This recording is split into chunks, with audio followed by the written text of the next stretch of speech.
you so much for joining us today. My name is Bridget Masango, and I'm the Democratic Alliance's Shadow Minister for Social Development. We have invited you to join us today to make a critical announcement regarding the pervasive issue of cadre deployment corruption by the ANC. I'm accompanied by the DA Federal Leader John Steenhuisen and our Shadow Minister for Public Service and Administration, Dr. Leon Schreiber. Together, we are aiming to shed some light on the alarming findings and the path forward. On Monday, the ANC surrendered multiple documents to us pursuant to a constitutional court order. We have analyzed and processed this.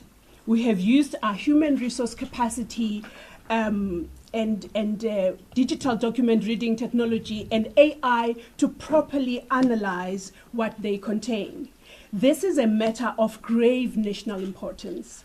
The capture and perversion of state capacity and positions, the preference of one party's people over all South Africans, the preference of loyalty over merit, are all the root cause of state failure today. I now would like to hand over to our federal leader, John Steenhuisen. Over to you, John. Thank you, Bridget, and good morning to all members of the media and for those who are watching online. Today, the Democratic Alliance will be announcing the next steps that we'll be taking in terms of the cadre deployment minute saga. You will be well aware that this has been a long-fought battle by the Democratic Alliance to obtain these cadre deployment records, because we fundamentally believe that they would demonstrate the very, very clear blurring of the line between party and state, and that cadre deployment has infected every single level of government and every sphere of government, and has had really awful consequences for the country. The fact that we sit now currently with load shedding is as a result of cadre deployment. The fact that we sit with ports and harbours that don't work is as a result of that. When factories close and people lose their jobs, it can be traced back to this policy. So we'll be announcing today the steps that we'll be taking as part of this ongoing campaign against cadre deployment corruption.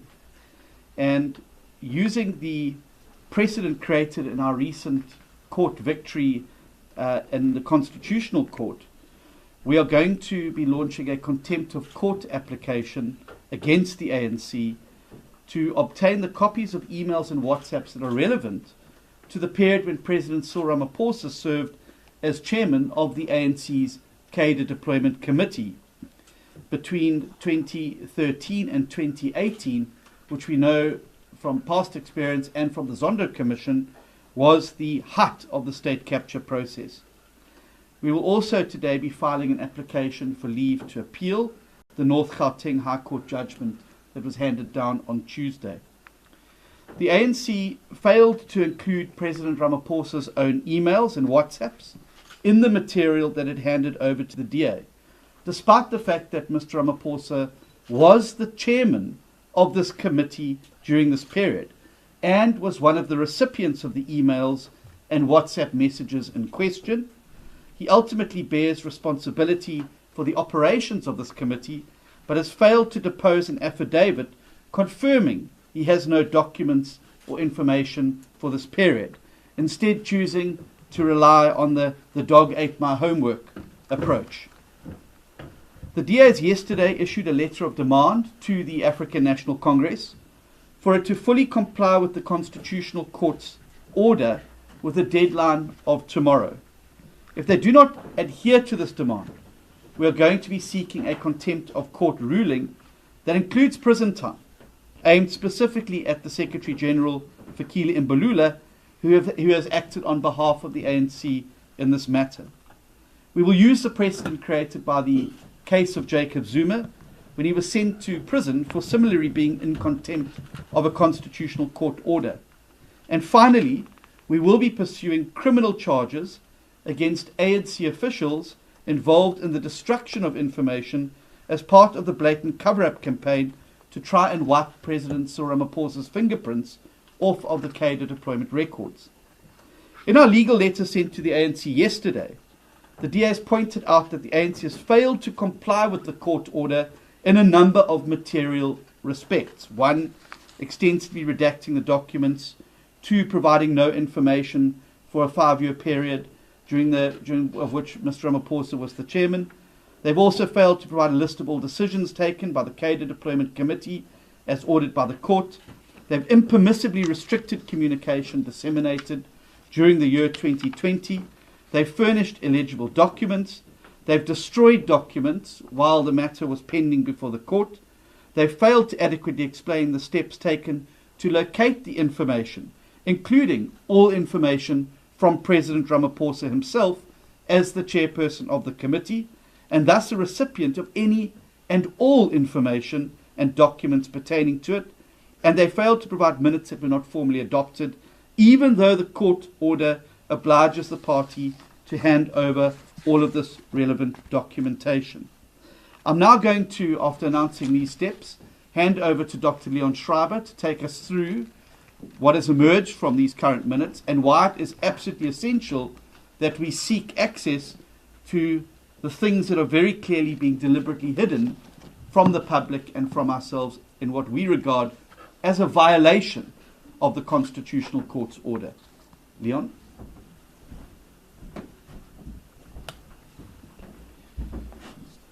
Thank you very much, John, Bridget, and good morning to everyone here today and following the proceedings. I would like to briefly talk to you about what we have found in these records.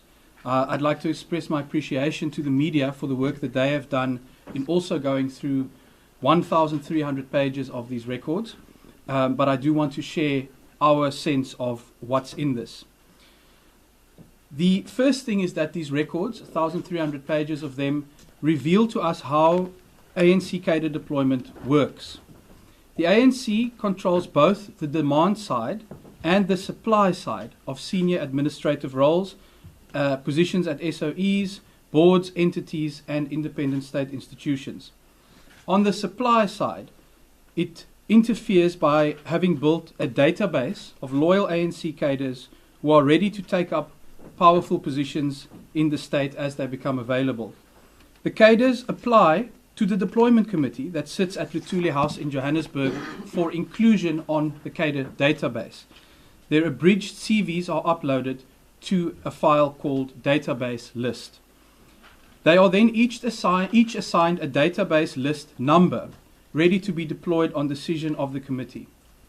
On the other hand, the ANC then similarly manipulates the demand side of appointments. No government department, SOE, parastatal, board or entity may advertise its vacancies before the ANC Deployment Committee decides who from among the list are favoured for those particular roles. The cadre records are littered with very specific commands to ministers in the cabinet as well as to the president himself that no adverts may go out until the ANC has chosen their preferred cadre for the job. Failure to adhere to this system leads to threats and actions of sanction. Just on this database list, a critical finding that we've made.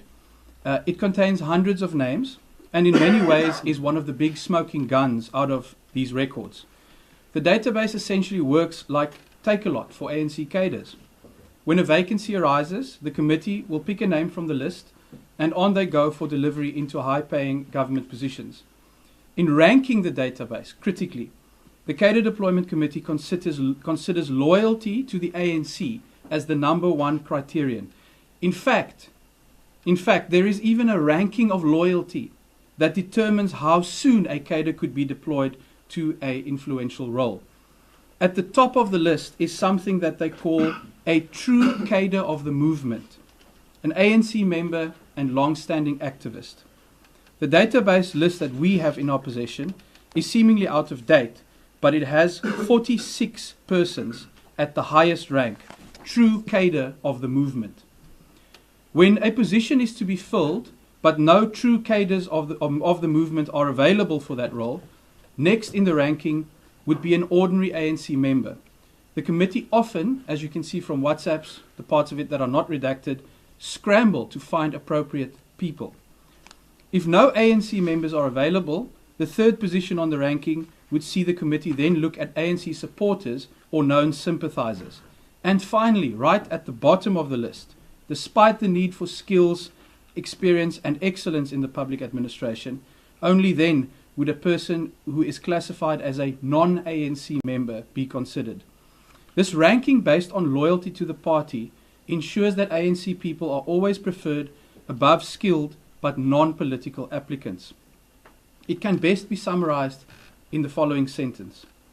The ANC has created a system to ensure the best position for every ANC cadre, but not the best person for every position. Then we have also found the extent of cadre deployment across the state. Here are a couple of examples. State-owned enterprises, we all know from the Zondo Commission, was a scene of state capture, and the Commission identified cadre deployment as one of the driving factors and mechanisms behind state capture. Yet despite the Zondo Commission's findings, the ANC's Deployment Committee is still actively pursuing this discredited practice, and just yesterday we saw the ANC Secretary General Fikile Mbalula defending the practice on live television. In a 3-year period between 2018 and 2020, the Deployment Committee directly interfered on 12 separate occasions in the appointment of SOE boards and CEOs. These include Transnet, which, as we currently speak, has been paralyzed by infighting within the ANC Cadre Deployment Committee about the person who should be deployed to this critical state-owned enterprise that is causing very substantial damage to our economy. The committee interfered with Denel's board appointments in 2018. It interfered with the South African Post Office and executive appointments at the Post Office in 2019 and 2020. In January 2020, it interfered with the appointment of the CEO of Arms Corps. In September 2020, it interfered with the appointment of the board of Arms Corps. Between 2019 and 2020, it interfered with PRASA's board appointments. In November 2020, they interfered with the ESCOM board, and in November 2020 with the SAA board. The same goes for water boards, an escalating crisis in South Africa, where we are now starting to see water shedding of the same scale that we have become sadly too used to when it comes to load shedding. Since 2018, the Deployment Committee interfered with the following water boards and entities. In 2019, it interfered with the appointment of a Rand Water CEO. It interfered with appointments to boards of Nkomati, Bloemfontein, Transcaledon, Overberg, and Magaliesberg Water. In May 2020, it interfered with the interim boards of Lepelle Northern, Magalies, and Sedibeng Water. In 2021 and 2020, it interfered with the appointment of the Amatole Water Board. It was in fact actively involved in the recruitment and appointments of people to the Amatole Water Board. It doesn't end with state-owned enterprises and nominally independent institutions. The same goes for government departments and critically the directors general who lead these departments. Between 2018 and 2020, the Deployment Committee repeatedly took charge of the process to appoint DGs across government departments. Again, this is despite the fact that the Zondo Commission had found that the deployment policy was counter to the values of a professional and independent civil service as envisioned in the Constitution. The consequences are clear. Over the past year alone, wasteful expenditure to the value of 40 billion rand has been incurred by ANC national departments under the control of the Directors General deployed through the Cadre Deployment Committee. I will briefly list for you the departments affected. In October 2019, the Director General for Women, Youth and Persons with Disabilities. In January 2020, the committee interfered with the Director General and Head of the National School of Governance. In March 2020, the DG of COCTA. In May 2020, the DG of the Government Communications and Information Service. In June 2020, the DG again for Women, Youth and Persons with Disabilities. July 2020, the DG for Justice and Constitutional Development. August 2020, again, the DG for COCTA. August 2020, the DG for Military Veterans and the Department of Defense. In August 2020, the DG for Communications and Digital Technologies. In the same month, the DG for Environmental Affairs, Forestry and Fisheries. In October 2020, the DG for Constitutional Development, interfered with by a political party. In November 2020, again the DG for Communications, and finally, in the same year, the Director General of Home Affairs. In addition to the sheer extent of interference in public sector appointments, the records also reveal the following smoking gun instances of serious transgressions. Firstly, the President of the Republic is summoned to appear before the committee on the 26th of June 2020. He is minuted as being fully aware of committee processes, and he apologizes to the committee for using his constitutional powers to make an appointment without getting direction from the Cadre Deployment Committee first. Secondly, the committee chastises a minister for not completing the committee process before advertising senior vacancies on the 20th of January 2020. The minister is admonished and urged to bring vacancies to the committee before advertising them. That is a critical piece of the puzzle because it shows that long before any other person is even able to apply or to be aware of a position, the ANC is already running its secret process. Thirdly, 4 candidates for the position of Director General in the COGTA department had to make presentations to the ANC's Cadre Deployment Committee before shortlisting began on the 13th of April 2020. This is a flagrant hijacking of the legal powers to make appointments, to summon candidates to make presentations to a political party's deployment committee. The fourth case is when a Director General is in fact chosen by the deployment committee before the official process commenced. This is in the minutes of the 14th of October 2019. And the committee then decides that the DG that is appointed can be outside the list of applicants. Fifth, a minister in the presidency writes to the ANC Deployment Committee on ministerial letterhead to plead with the committee to support the candidates which emerge from the process in Parliament to appoint members of the ICASA board. The date is redacted, but it occurred before August 2020. Here we see direct interference in the operations of Parliament. Appointment powers vested in Parliament to decide on who should be on the board, but then permission is begged from the ANC's Cadre Deployment Committee. 6. The Secretary General writes to all deployed comrades that all vacancies must be reported to the ANC before being advertised. For ANC cadres on the database to apply first. No appointment may go to Cabinet without committee approval.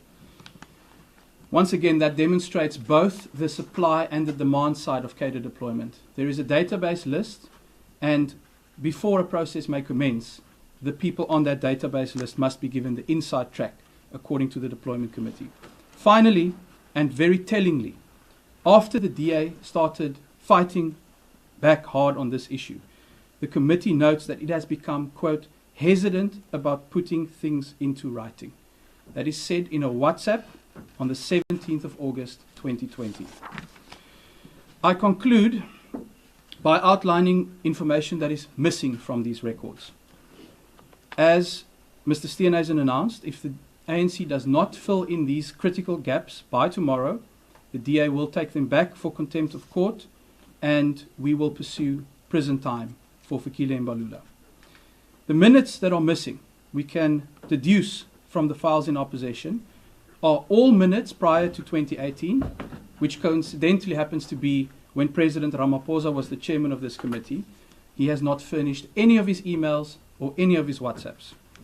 Minutes are also missing for the 21st of May 2018, for the 6th of August 2018, for the period of March to August 2019, for a meeting on the 12th of November 2019, and another meeting on the 16th of June 2020. We can only speculate about what could possibly be in those minutes, but clearly the ANC is determined to hide them in contravention of a court order. Next, redactions are all over these documents. There are WhatsApps included that are unreadable without names or numbers. There are emails supplied, but they don't include the attachments they refer to. and names were deliberately, apparently, removed from the database list of cadres available for deployment. The pervasive redactions on crucial documents hinder our complete understanding as the public, and the DA calls for transparency in this process. Despite opposing us in court for 3 years, Fikile Mbalula yesterday suddenly claimed that the ANC has discovered a love for transparency.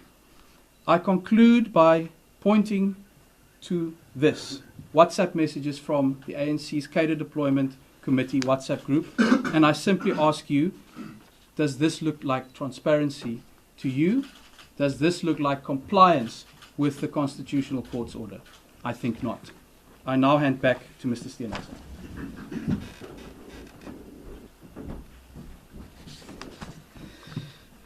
Thank you very much, Leon, for that. I want to start by dealing with the panicked accusations made by the ANC and their proxies yesterday.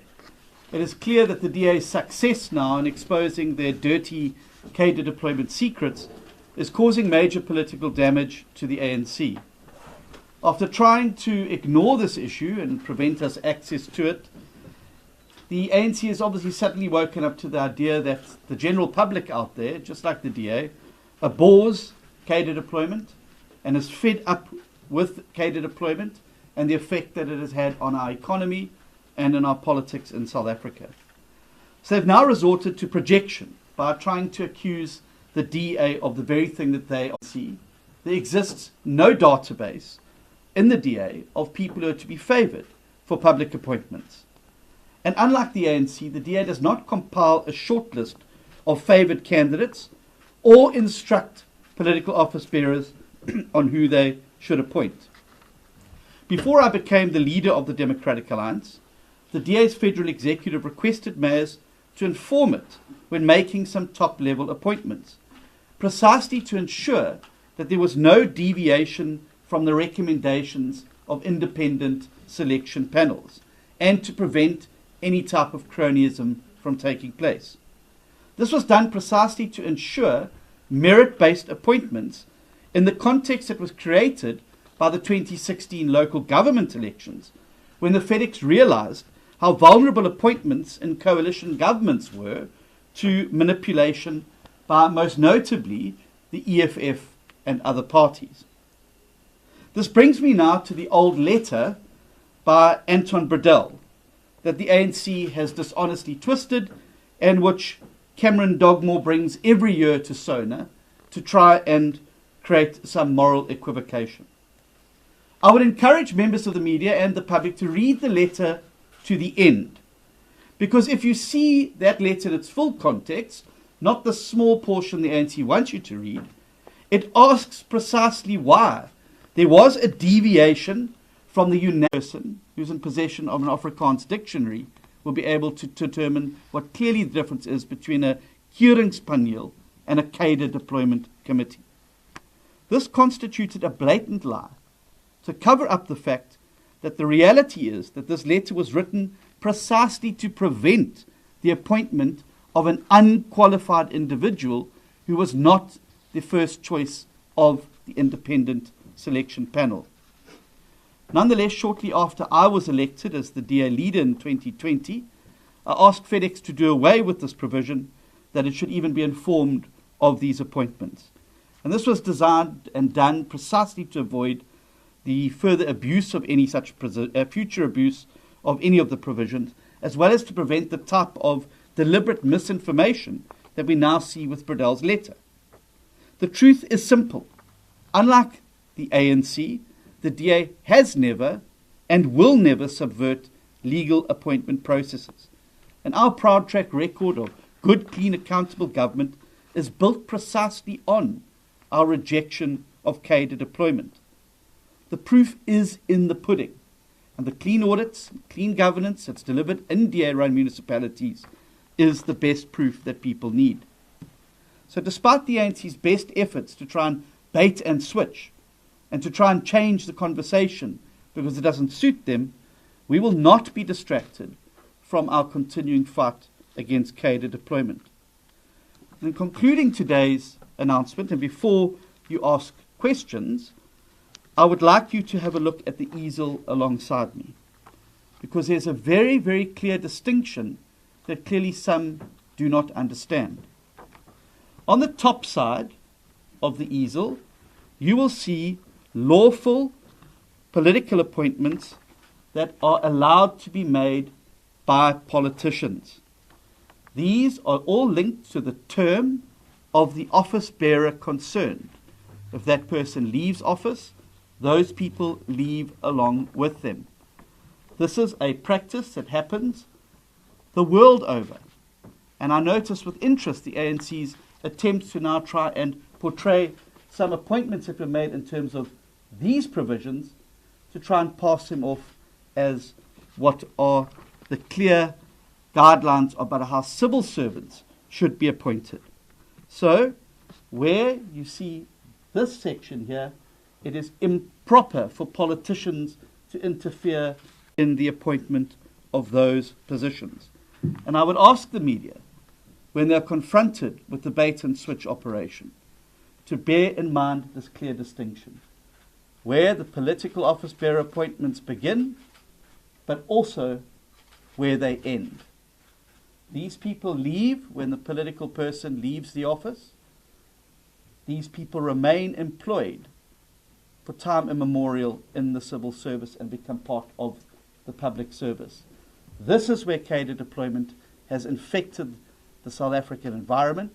This is where the boards have been hollowed out. This is why the electricity is off. This is why our ports and harbours don't work. This is why we have a situation where our economy is tanking. And this is why getting even the most basic things done are impossible. Voters can remove these people every 5 years in an election. Once deployed into the civil service, voters can never remove these individuals, and they remain free to carry on infecting the public service like a cancer with their corruption, maladministration, and ill deeds. And I would hope that in the questions you'll be able to distinguish between these two categories. Let me just say that the missing minutes, the missing laptops, are unfathomable and clearly designed as a cover-up to prevent Cyril Ramaphosa's fingerprints from being exposed in this. The missing laptops, the missing minutes, the missing WhatsApps from the president's own personal devices are simply incongruent with the way in which the modern world works, with cloud computing and with computer backups on devices. It's not good enough that you say, well, I couldn't find the emails from the computer they were sent, but you've made no effort to try and obtain those records from the people to whom they were sent. And that is where the missing thing is here. We need to absolutely make sure that that people understand that if we want to end cadre deployment, the best way to do so is by voting the ANC out on the 29th of May and making sure that we can end this once and for all. Because we have made a commitment that if we become part of a new government, we will table within the first 100 days the end cadre deployment bill, which will end this practice forever, no matter which party is in power. Secondly, I would remind South Africans that they have till midnight this evening to register to vote. So if you've not yet registered to vote, please get online now so that you can help us put a silver bullet right through the heart of this terrible practice of cadre deployment and end it once and for all. Thank you. Thank you, John and Leon. We are very committed to the principles of justice, transparency, and a government that truly serves the people of South Africa. Your work in disseminating this information is very critical and crucial for the democratic process. We are now going to open the floor for questions. If I could ask that before you ask a question, you give us your name and the media house from which you have been brought here, and so that we can just know who is in the room and then answer your questions as such. We will have 3 sets of questions if it gets to that, and then we will be closing the conference. So I would like to take questions, please. Yes. Christian Du Plessis from Netwerk 24. So my first question is related to the High Court's judgment. In that judgment, it was said that there is no problem with parties influencing government decisions and that this is not the same as interference.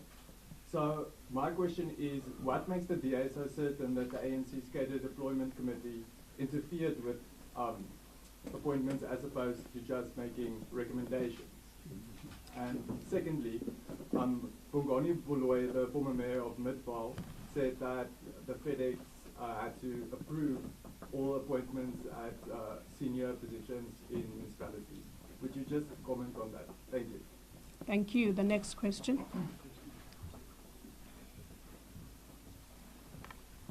Cadre News 24. Yes. Would the DA release the FedEx minutes for the period when appointments were discussed and if so, can I have them? Yes. Thank you, sir. Okay, Joseph Musia, SABC. Okay. Will the DA say we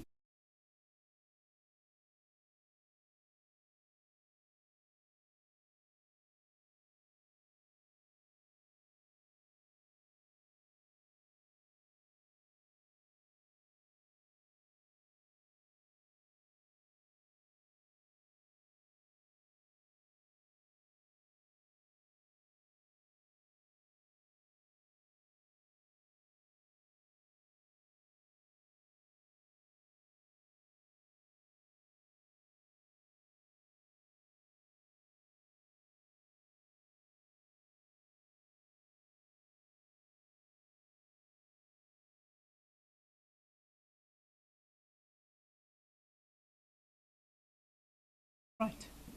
Hi, thank you. Mama Londanza from Eyewitness News. Eyewitness News. Just two questions following up on the questions regarding the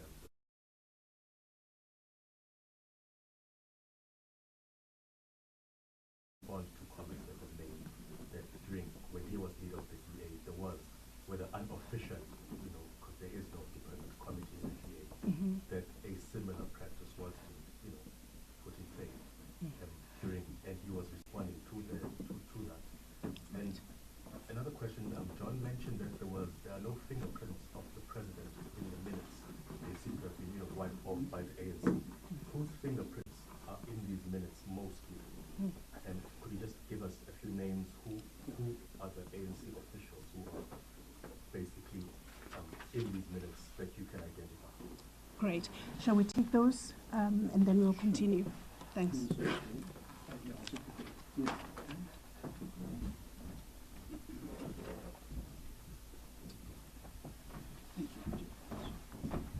Thanks, Babala. I'm going to start with you, but I want to ask that you give me a moment to just pull it up. Just 1 second.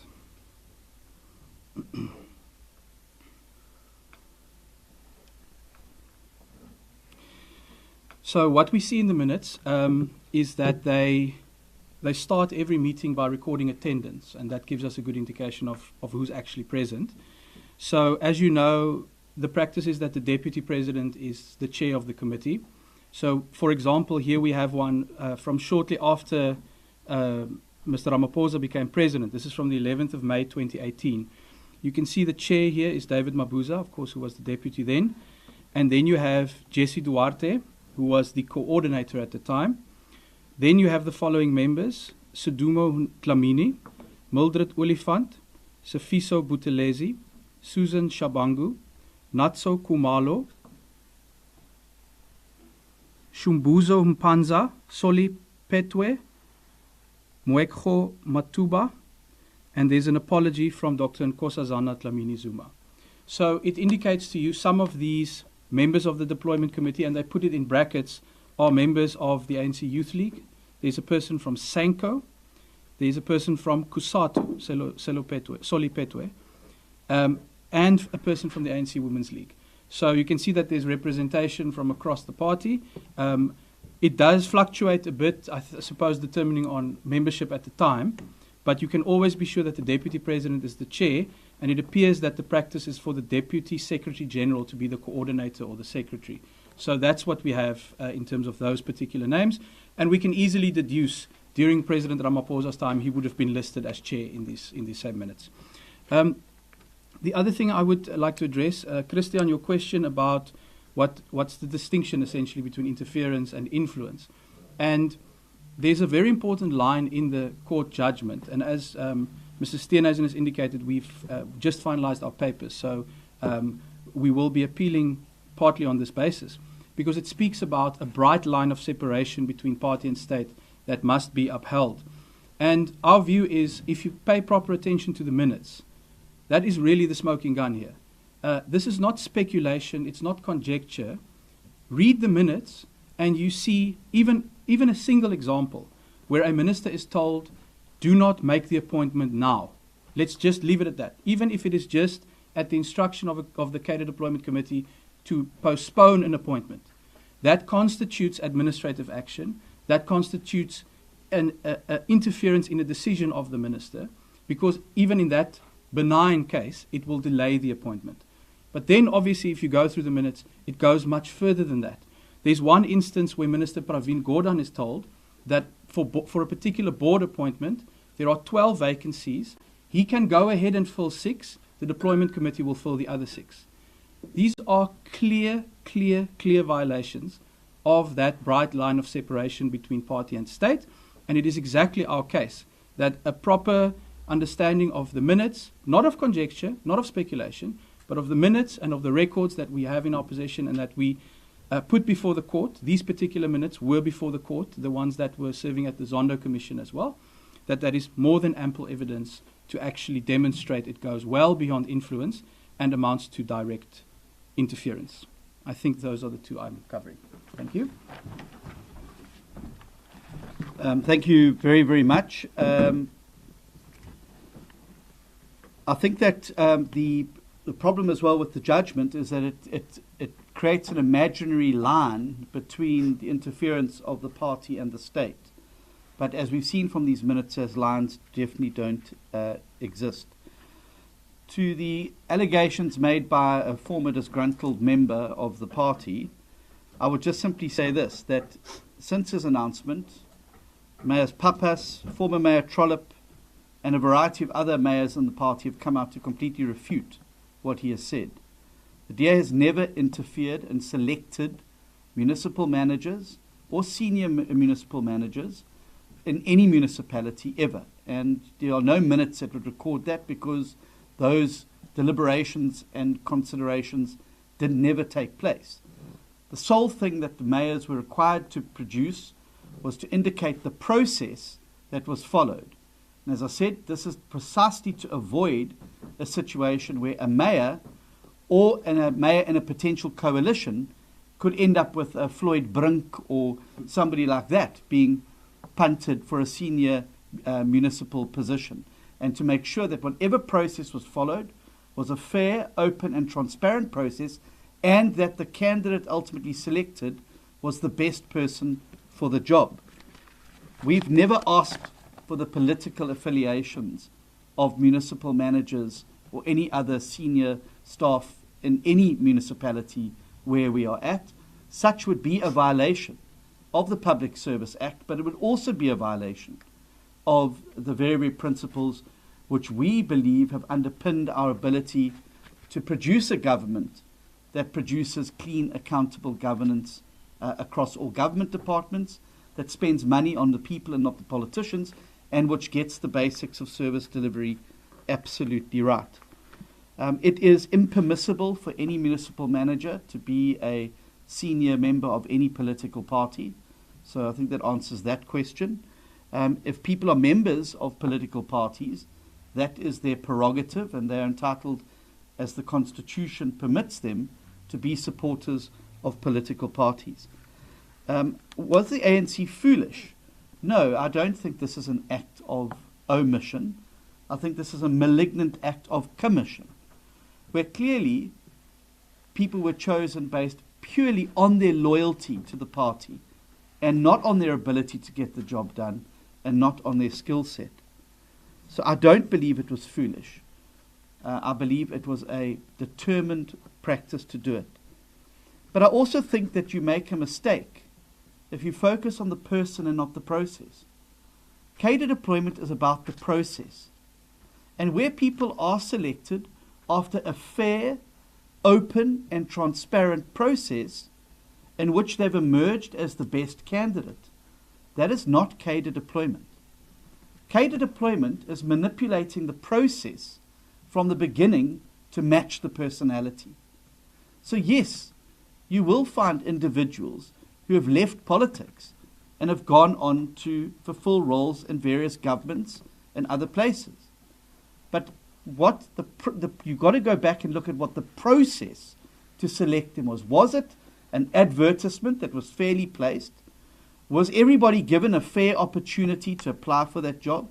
Was there a fair, open and transparent interview process that where the candidate had not been predetermined, as we've seen from the minutes, where candidates were chosen and then the adverts went out? That is cadre deployment. Employing skilled people who have the requisite qualifications and expertise and experience to fill a position is not cadre deployment. Cadre deployment, remember, focuses on the process, not necessarily on the on that. I notice as well that our friends at the Daily Maverick have been tweeting, and let me give you by way of example, Mr. Vusi Magwebu, who they're now trying to portray as someone who's been cadre deployed to be the ombudsman in the city of Cape Town. Let me give you a little bit about Mr. Magwebu's background, if I may, because I think it is very important. Before he became an MP in Parliament, he worked for the Social Security Agency in the Eastern Cape as a provincial manager for fraud management and compliance. Before working for SASSA, he worked for the audit firm Sizwe Insaluba Gobodo, SNG, as a forensic manager. Before joining them, he was a senior investigator at the Office of the Public Protector for 8 years, and before that, worked at the Independent Complaints Directorate as an assistant manager, complaint registry and monitoring. Before joining them, he was a public prosecutor for 8 years in various courts of law in the Eastern Cape. When he left Parliament, he didn't go straight to the city of Cape Town to be employed or deployed, as some in some of the media aspects are trying to portray. In fact, he went on and joined the board of the CCMA, which the DA has no power over their appointment. The ombudsman person became vacant, and based on a skill set and qualifications, not on a previous party affiliation, he was selected to be the ombudsperson of the city of Cape Town. And I don't think that anybody looking at this record can possibly argue that he was not the most suitably qualified person for the job. And had he not been, I have no doubt there would have been a labour law outcry over this and a legal challenge to his appointment. This was a merit-based appointment. And again, go back and look not at the individual, but look at the process. This is not somebody whose name appeared on some secret WhatsApp group. This is not somebody whose name was at the top of a database of loyal cadres of the movement who are awaiting deployment when positions come up. This is not somebody who relied on party membership to be able to be moved to the top of the pile to the exclusion of others. And so I think we need to be very, very careful that you don't fall into the trap that the ANC is trying to set here to try and bait and switch around these particular issues. The same applies with respect to Mr. Tim Harris. He applied for a position. He was selected for that position after an extensive interview process, the process which was open, fair and transparent, and which included independent people on that particular panel that came up with the decision that he would be the best person to fill that vacancy. Again, a process, not somebody who's appeared on a list, not somebody whose redacted name is on a WhatsApp group, somebody, a process. And I think that's what you need to look at if you're going to get to the heart of the cadre deployment scourge in the country. And I would also say, if we're going to start also now dealing with this category of people, well, then the ANC are going to open up a whole Pandora's box for themselves. Because we know, for instance, that the Chief of Staff in Paul Mashatile's office, who's currently on full pay suspension for sexual harassment claims, fell into this category. So if the ANC wants to start throwing stones and trying to create an immoral equivocation or equivalence between non-political public servants and lawful political appointments, it's a game that's not going to end well for them. Thank you.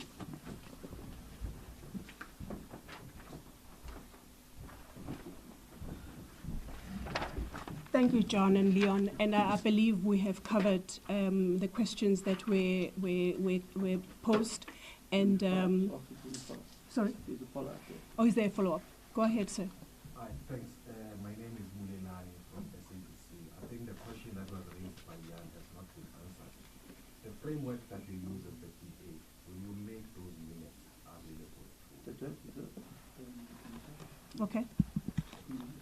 Is that all? Yes. So, John Cadre again. Do you believe that this issue, the issue of cadre will move the needle in the elections? Is this something that most of voters care about? Okay. Also, like, do they draw the line between cadre deployment and service delivery? Okay. Hi, Mamalo here from Eyewitness News. Just following up on what John said about, people going through the, selecting the people that are qualified for positions. Is there any case where employment gets it right and finds that there's a candidate, and does the DA have an issue with the person, the best candidate, going through the deployment process and being selected ultimately, and they happen to be the best candidate? Is that an issue as well for the party? Okay. Thanks. I just want to remind media that we will have one-on-ones after this if you want that, but please take these questions. Leon? Thanks, Babalo. I'll just take yours again on whether it can get it right. As the old saying goes, a broken clock can also be right twice a day. And I think that your question is actually very important because it goes back to the distinction between the individual and the process. So the point is there can be bad actors anywhere. We all know that even sometimes you can have a good appointment process and you end up with a bad person. It can happen. And the converse also is that people can be good people. We're not saying that everyone is a bad person. We are saying that the system, the process, is fundamentally rotten. And the question about service delivery links to this. So I think we have a situation in South Africa where we can say with some confidence that it's not a case of isolated individuals or institutions that are failing, but that we have a systemic failure across the board. You cannot have load shedding, water shedding, ports failing, railways failing, pothole riddled roads, all of those things, unless there is a systemic problem. So if you have a systemic problem, then there must be a systemic cause for that. And we have very clearly identified cadre deployment, and actually a point that hasn't been raised today is that cadre deployment is not limited to national government in terms of the ANC's own policy. There are 9 cadre deployment committees across the provinces, and there's reference to regional deployment committees as well at local municipal sphere.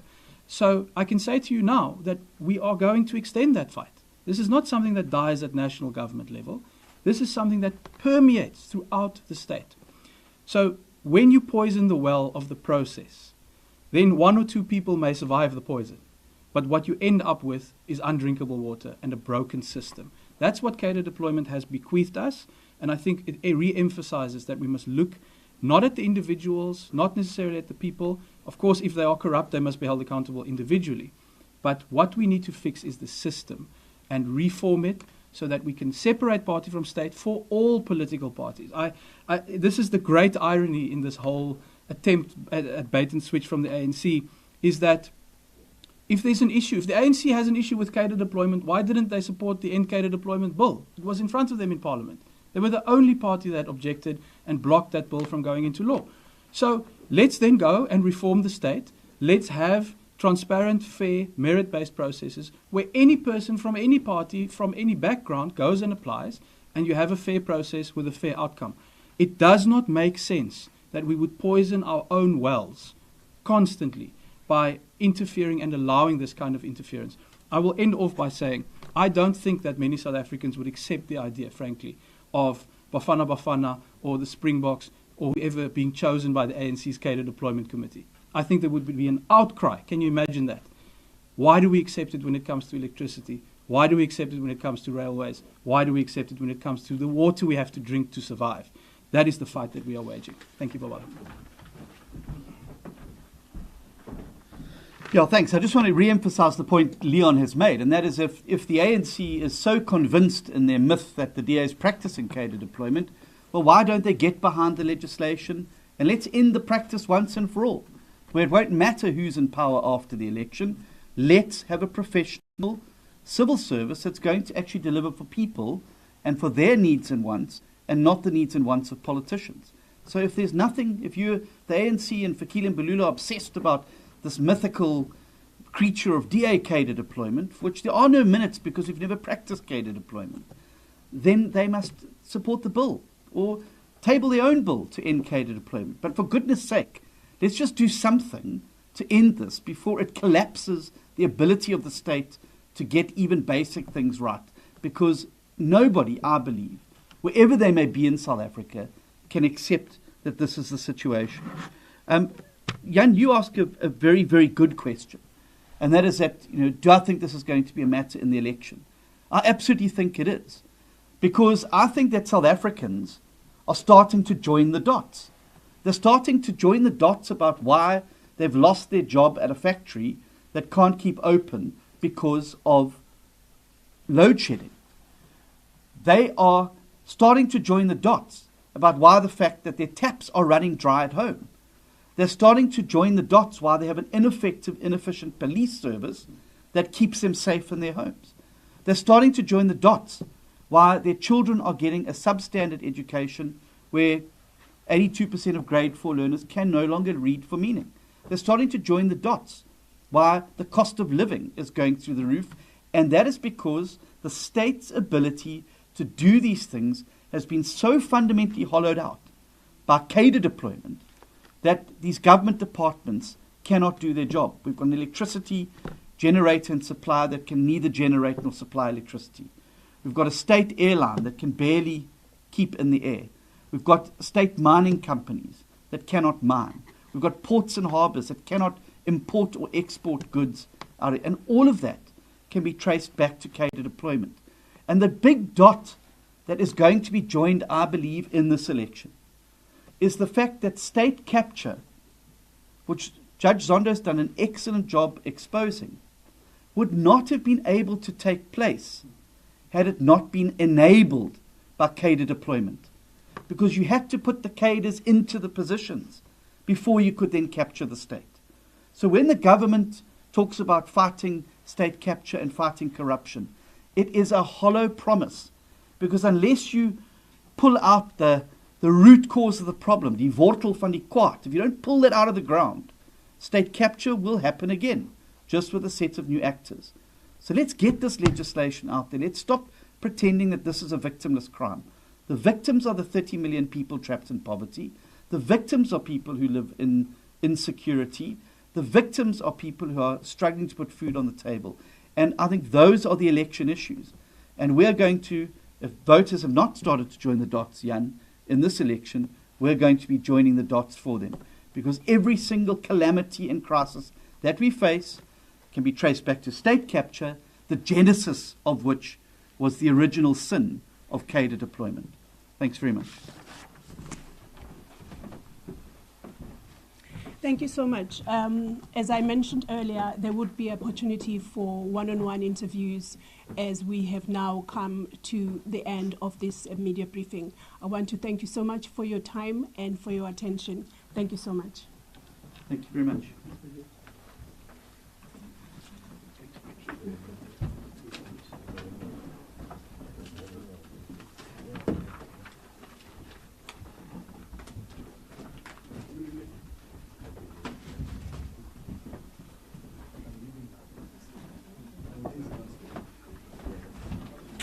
Thank you, Rob. Well put.